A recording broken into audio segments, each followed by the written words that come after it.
ഖുർആൻ വിശുദ്ധിക്ക് വിജയത്തിന് എന്ന ശീർഷകത്തിന്റെ കീഴിൽ വളരെ പരിമിതമായ സമയത്തിന്റെ ഉള്ളിൽ ഞാൻ എന്റെ പ്രഭാഷണ വിഷയത്തിലോട്ട് കടക്കുകയാണ്.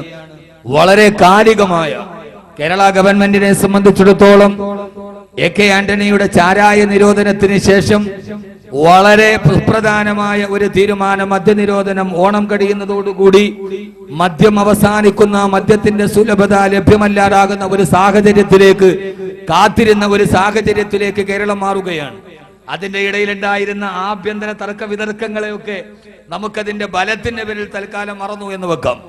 അതോടൊപ്പം തന്നെ വർക്കല കഹാർ സാഹിബ് അടക്കമുള്ള സദസ്സിൽ ഞാൻ പറയുകയാണ്, മാർക്കണ്ഡേയ കഡ്ജുവിന്റെ അഭിപ്രായ പ്രകാരം ക്രിമിനലുകളുടെ എണ്ണം കൂടുവാൻ മദ്യനിരോധനം കാരണമാവും എന്നതാണ് അദ്ദേഹത്തിന്റെ ന്യായം. ഏതായാലും ഇൻഷാ അല്ലാഹ് വിശുദ്ധ ഖുർആന്റെ വെളിച്ചത്തിൽ ആ മദ്യനിരോധനമടക്കമുള്ള കേരളീയ സമൂഹമല്ല, മനുഷ്യത്വത്തിന്റെ സമൂഹം കാത്തു നിൽക്കുന്ന ഒരു തീരുമാനത്തിലേക്ക് ഗവൺമെന്റിന്റെ കാൽവെപ്പുകൾ നടത്തുമ്പോൾ പ്രതിപക്ഷ പാർട്ടികൾ മുഴുവനും അതിനെ സർവാത്മന സ്വാഗതം ചെയ്യുമ്പോൾ 14 നൂറ്റാണ്ടുകൾക്ക് മുമ്പ് മദ്യനിരോധനത്തിന്റെ ഏറ്റവും വലിയ അക്ഷയ വിപ്ലവം നടത്തിയ അള്ളാഹുവിന്റെ വിശുദ്ധമായ ഖുർആൻ, ആ ഖുർആന്റെ ഏറ്റവും പ്രധാനപ്പെട്ട പ്രമേയം തന്നെ വിശുദ്ധിയാണ്. ഞാൻ ആമുഖങ്ങളൊന്നും കടന്നുകൊണ്ടു പോകുന്നില്ല. ആ വിഷയത്തിന്റെ ആധികാരികതയിലേക്ക് കടന്നു പോകേണ്ടതുള്ളത് കൊണ്ട് അള്ളാഹുവിന്റെ വിശുദ്ധമായ ഖുർആൻ 6666 ആയത്തുകളിലായി, 114 അധ്യായങ്ങളിലായി, 30ഓളം കാണ്ഡങ്ങളിലായി, ഭാഗങ്ങളിലായി അള്ളാഹുവിന്റെ വിശുദ്ധമായ ഖുർആൻ വിജ്ഞാന ചക്രവാളത്തോട് സംവദിക്കുമ്പോ അള്ളാഹുവിന്റെ ഖുർആൻ പറയാത്തതായി ഒന്നുമില്ല.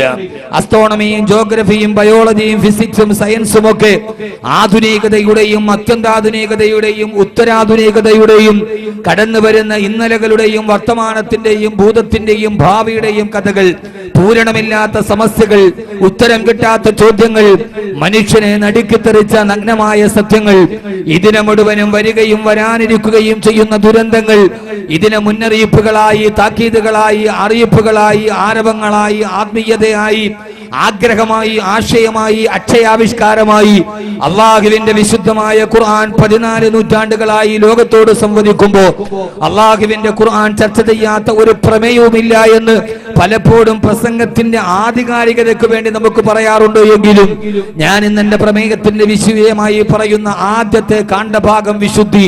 ഖുർആൻ വിശുദ്ധിയുടെയും വിജയത്തിന്റെയും ഗ്രന്ഥമാണ്. യഥാർത്ഥത്തിൽ അള്ളാഹുവിന്റെ വിശുദ്ധമായ ഖുർആൻ പരിചയപ്പെടുമ്പോ ആ ഖുർആന്റെ ഏറ്റവും പ്രധാനപ്പെട്ട പ്രമേയം തന്നെ വിശുദ്ധിയാണ്. ശുദ്ധിയെ കുറിച്ച് അള്ളാഹുവിന്റെ ഖുർആൻ പ്രാമാണികമായി പറഞ്ഞതുപോലെ ലോകത്തൊരു ഗ്രന്ഥത്തിനും കൈകാര്യം ചെയ്യാൻ കഴിഞ്ഞിട്ടില്ല എന്ന നഗ്നമായ സത്യം തിരിച്ചറിയുമ്പോ ആദരവായ പ്രവാചകൻ നബി മുഹമ്മദ് മുസ്തഫ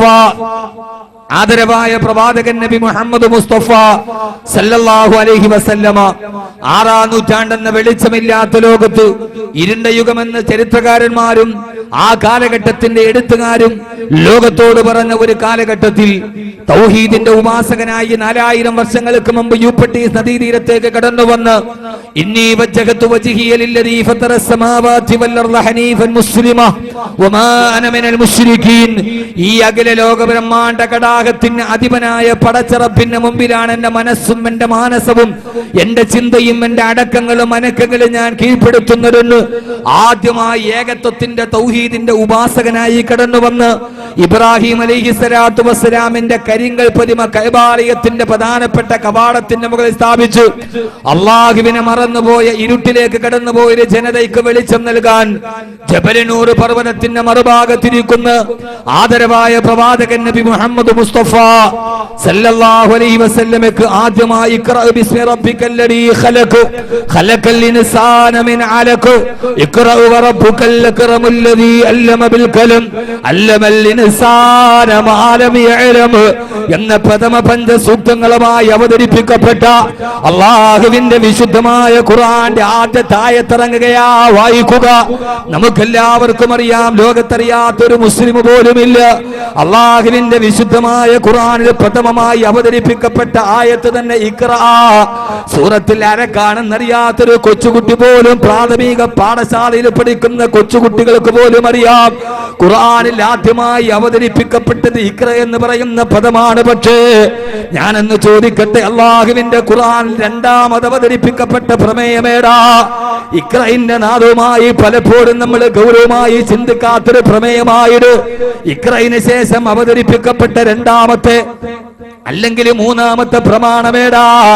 ഇഖ്റഇന്റെ നാദവുമായി ജിബ്രീൽ അലൈഹിസ്സലാത്തു വസ്സലാം കടന്നു വരുമ്പോ ഭയാശങ്കകളോട് ഇരുളടഞ്ഞ ഇടനാടുകളിൽ ജിബ്രീൽ അലൈഹിസ്സലാത്തു വസ്സലാമിന്റെ ആലിംഗനത്തിന് വിധേയനായി പേടിച്ച രണ്ട് വേപതയോട്, വിഹുലതയോട്, വിഭ്രാന്തിയോട്, പരിഭ്രാന്തിയോട് സമ്മിലൂനിയ ഖദീജ എന്ന് പറഞ്ഞതെന്റെ പ്രിയപ്പെട്ട പ്രിയതമയുടെ ചാരത്തോട്ട് ഓടിയണന്ന് പേടി കാരണത്താൽ പുതപ്പിട്ട് മൂടിക്കിടക്കുമ്പോ ഭയാശങ്കകളോട് മൂടിപ്പതച്ച പുതപ്പിന്റെ താഴെ കിടക്കുമ്പോ രണ്ടാമത് അവതരിപ്പിക്കപ്പെട്ട ആകാശത്തിന്റെ നാദമേത നബിയേ, യാ അയ്യുഹൽ മുദ്ദസിർ ഖും ഫഅൻദിർ വറബ്ബക ഫകബ്ബിർ വസിയാബക ഫതഹിർ. ഓ നബിയേ, പുതപ്പ് മൂടി കിടക്കുന്ന നബിയേ, എഴുന്നേൽക്കുക. കർമ്മോത്സുകതയുടെ പ്രബോധനത്തിന്റെ പാതയിലേക്ക് എഴുന്നേൽക്കുക.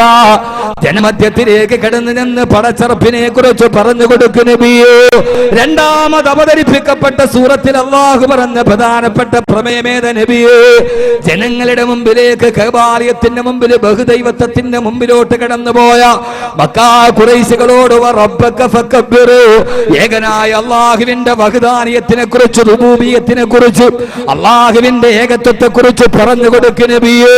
അങ്ങനെ പറയാൻ പോകുമ്പോ വസിയാബക ഫതഹിർ, അങ്ങയുടെ വസ്ത്രത്തിന് ശുദ്ധി വേണമേ നബിയേ, അങ്ങക്ക് വിശുദ്ധി വേണമേ നബിയേ. രണ്ടാമതായി അവതരിപ്പിക്കപ്പെട്ട അല്ലാഹുവിന്റെ വിശുദ്ധമായ ഖുർആൻ പറഞ്ഞ പ്രഥമമായ സത്യമേടാ? ആഖിറത്തെ കുറിച്ചല്ല, സ്വർഗത്തെ കുറിച്ചല്ല, ഹിസാബിനെ കുറിച്ചല്ല, മീസാനിനെ കുറിച്ചല്ല. അല്ലാഹ് പറയുകയാ വസിയാബക ഫതഹിർ, അങ്ങയുടെ വസ്ത്രത്തിന് വിശുദ്ധി വേണം നബിയേ, ശുദ്ധി വേണം നബിയേ. ഇത്രയേറെ ഗൗരവമായി ശുദ്ധിയെ കുറിച്ച് പരാമർശം നടത്തിയ 6000-ാമത്തെ ആയത്തിലല്ല, 1000-ത്തെ ആയത്തിലല്ല, 6-ാമത്തെ ആയത്തിൽ തന്നെ, അല്ലെങ്കിൽ 8-ാമത്തിന്റെ സൂക്തത്തിൽ തന്നെ വിശുദ്ധി വേണം, വിശുദ്ധി വേണം, വിശുദ്ധിയാണ് ശുദ്ധി എന്ന് പഠിപ്പിച്ചു കൊടുത്ത അല്ലാഹുവിന്റെ വിശുദ്ധ ഖുർആൻ എന്ന് വേണ്ട ഖുർആന്റെ പ്രമേയം നമ്മൾ ചർച്ച ചെയ്യുമ്പോ യഥാർത്ഥ പുരുഷന്മാരുടെ ലക്ഷണത്തെ കുറിച്ച് ഖുർആൻ പറയുമ്പോ അല്ലാഹു പറഞ്ഞതെന്താ? ഒരു യഥാർത്ഥ ആൺകുട്ടിയുടെ അടയാളമേടാ? എതിരാളിയെ ചൂണ്ടിക്കാണിച്ചു തരുമ്പോ അരയിൽ തിരികെ വെച്ചിരിക്കുന്ന കടാര കൊണ്ട് എതിരാളിയുടെ പള്ളയിലോട്ട് കുത്തിയിറക്കി അവന്റെ കുടൽമാലകൾ വടിവാളിന്റെ മുകളിൽ കുത്തിയെടുത്ത് നേതാവിന്റെ മുമ്പിൽ കൊണ്ടുവന്ന് അവസാനം അവനെ ആരെങ്കിലും നടുറോഡിൽ കുത്തിമലത്തുമ്പോ സ്വന്തം പേര് നാട്ടിലെ വെയിറ്റിംഗ് സെറ്റിന്റെ മുകളിൽ എഴുതി വെക്കുന്നവൻ ആൺകുട്ടിയല്ല. ആൺകുട്ടിയുടെ ലക്ഷണം പറയുമ്പോ അല്ലാഹുവിന്റെ ഖുർആൻ പറഞ്ഞ ലക്ഷണം ഏതെന്നറിയോ? ഫീഹി റിജാലുൻ യുഹിബ്ബൂന അയ്യതതഖറൂ വല്ലാഹു യുഹിബ്ബുൽ മുത്തഖിരീൻ.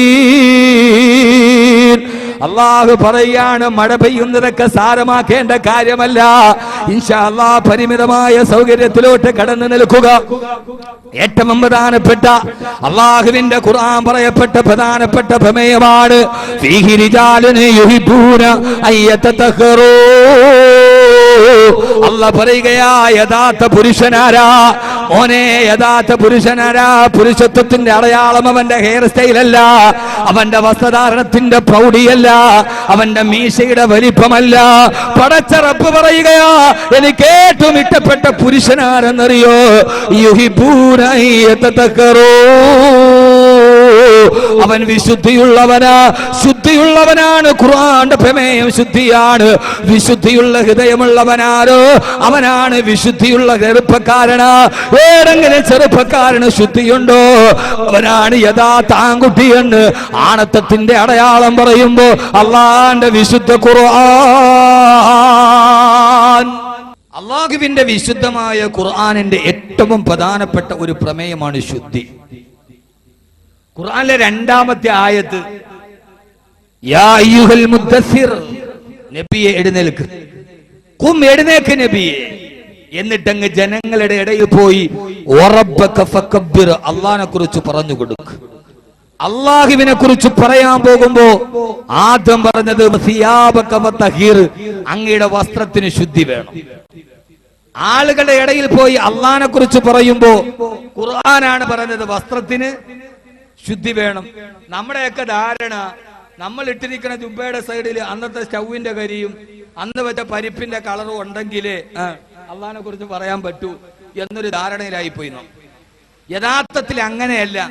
വസ്ത്രത്തിന്റെ ശുദ്ധി എന്നത് ഏറ്റവും പ്രധാനപ്പെട്ട ഒരു ഭാഗമാണ്. നമ്മൾ അള്ളാഹിനെ കുറിച്ച് ഒരാളോട് പറയുക, അപ്പൊ ആ സമയത്ത് പല്ല് തെച്ചിട്ടില്ലെങ്കിൽ അള്ളാഹിനെ കുറിച്ച് ഒരാളോട് ദൈവത്ത് നടത്താൻ വേണ്ടി നിനക്ക് അള്ളാഹിനെ കുറിച്ച് അറിയോ, അവന്റെ വഹുദാനിയത്തറിയോ, അള്ളാഹുടെ കഴിവ് നിനക്കറിയോ, ആ സമയത്ത് നമ്മൾ പല്ല് തെച്ചിട്ടില്ല, അയാളുടെ ചിന്ത ഇവൻ എങ്ങനെയെങ്കിലും സംസാരം നിർത്തിയിട്ട് ഒന്ന് പോയാൽ മതി. അവൻ അള്ളാഹിനെ കുറിച്ച് കേൾക്കാൻ നിൽക്കില്ല. അതേപോലെ നമ്മുടെ വസ്ത്രത്തിന് ശുദ്ധിയില്ല. ശുദ്ധിയില്ലാത്ത വസ്ത്രവും വെച്ചിട്ട് അള്ളാഹിനെ കുറിച്ച് പറയാൻ പോയാൽ ആ ആള് വിചാരിക്കും, എത്ര വൃത്തിയില്ലാത്തവൻ, ഈ വസ്ത്രം കഴുകാൻ അവന് സമയമില്ല. അപ്പോഴാണ് അവൻ അള്ളാഹിനെ കുറിച്ച് പറയുക. അതുകൊണ്ട് അള്ളാഹുവിനെ കുറിച്ച് പറയുമ്പോ നല്ല സുഗന്ധം പൂഷണം, അത്തർ പൂഷണം. നമ്മൾ ഒരാളോട് ദൈവത്തെ നടത്തുമ്പോ അത്തറിന്റെ മണം കേട്ടിട്ടെങ്കിലും അവൻ അങ്ങനെ ഒരു സുഗന്ധം കേട്ടാൽ നമ്മളവിടെ ഒന്നിച്ചു നിൽക്കും. അതുകൊണ്ട് സുഗന്ധം വേണം. അള്ളാഹു തൗഫീക്ക് നൽകട്ടെ, മനസ്സിലാക്കാനുള്ള ബോധം നൽകട്ടെ. ഇതൊരു വിമർശനമല്ല, ഇതൊരു സത്യം പറയലാണ്. അങ്ങനെ ആർക്കും വിമർശനമായിട്ട് തോന്നണ്ട. ഇത് ഖുർആന്റെ ഏറ്റവും വലിയ പാഠമാണ്. യാ അയ്യുഹൽ മുദ്ദസ്സിർ, എഴുന്നേൽക്ക് നബിയേ, അങ്ങയുടെ ശരീരത്തിന് ശുദ്ധി ഉണ്ടാവട്ടെ.